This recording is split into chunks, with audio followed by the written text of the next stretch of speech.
obviously a Defensive Player of the Year candidate.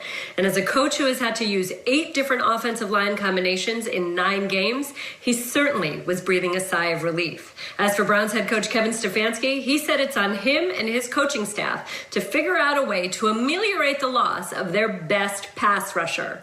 He said perhaps that means blitzing more, perhaps that means different coverage situations. But regardless, Stefanski certainly has to be happy that the weather is expected to be bad in Cleveland, and that when Carson Wentz, the Eagles quarterback, has struggled with inconsistency, that may be all the extra push the Browns need.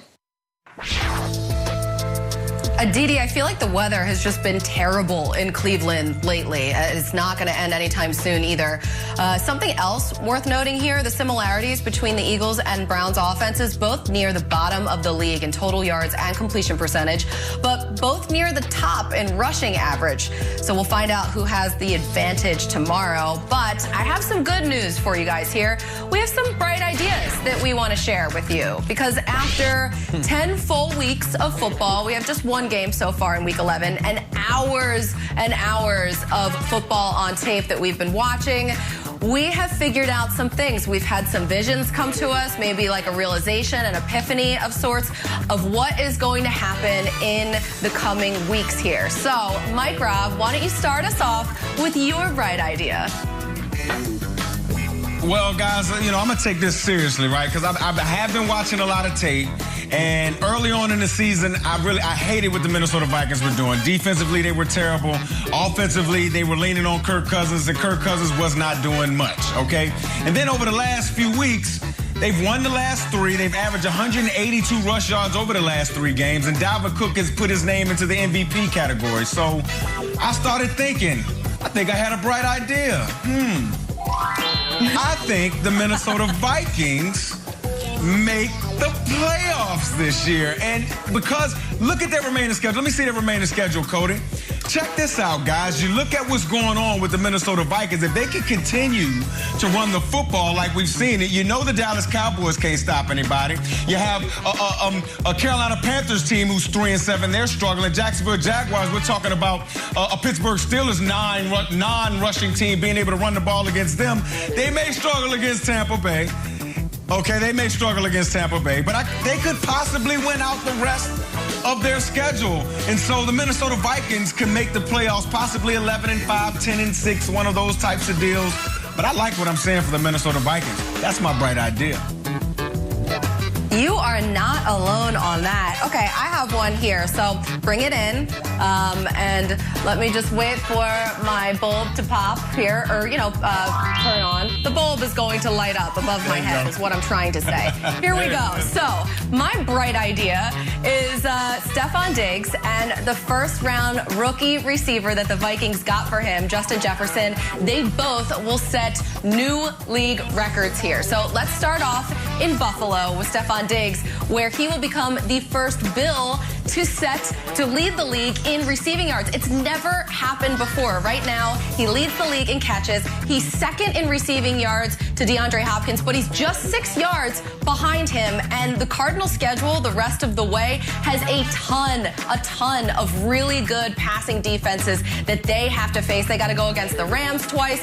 Just look at that schedule. And then in Minnesota, let's go to the rookie who has just been awesome to watch, Justin Jefferson. He will, bright idea, he will set the rookie receiving record. Anquan Bolden set it with 1377, and right now Justin Jefferson is on pace to come up just short a little bit, 22 yards. I think he can do it, though, so those are 2 things I really want to see happen. That's dope. I like that, Colleen. I like that a lot. Now, let me get mine. Zoom in on me. Can I get my light bulb? Does it work for me? Oh, yeah. Light bulb? Bam.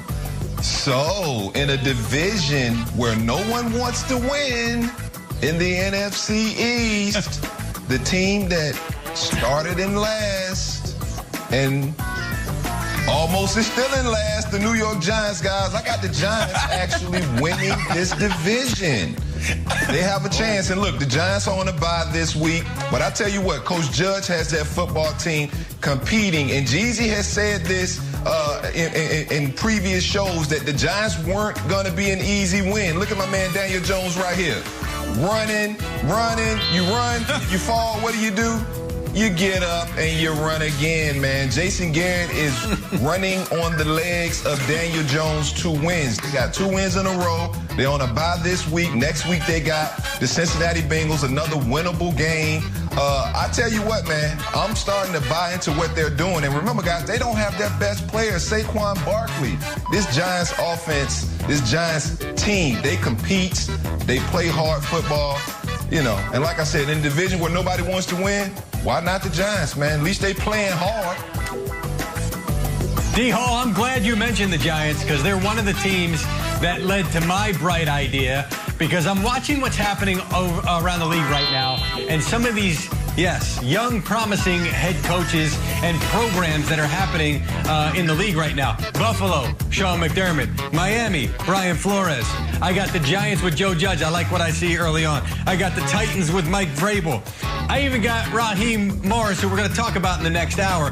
But I'm looking at this and I'm saying, boy, I see a lot of young, non-offensive head coaches right now. Because you know, the last couple of years, maybe the last decade or so, the trend has been all the owners want the young, hot offensive guy. Well, you know what? I got a bright idea. You can hire a non-offensive guy. I've been saying for years there are good head coaches staring owners in the faces right now, but they're so busy looking for the young, hot guy, a young, hot offensive guy, that the well has run dry on that side of the ball. And now I'm looking forward to this offseason and the hiring cycle that's coming up. I see Steve Spagnuolo, Dennis Allen, Todd Bowles.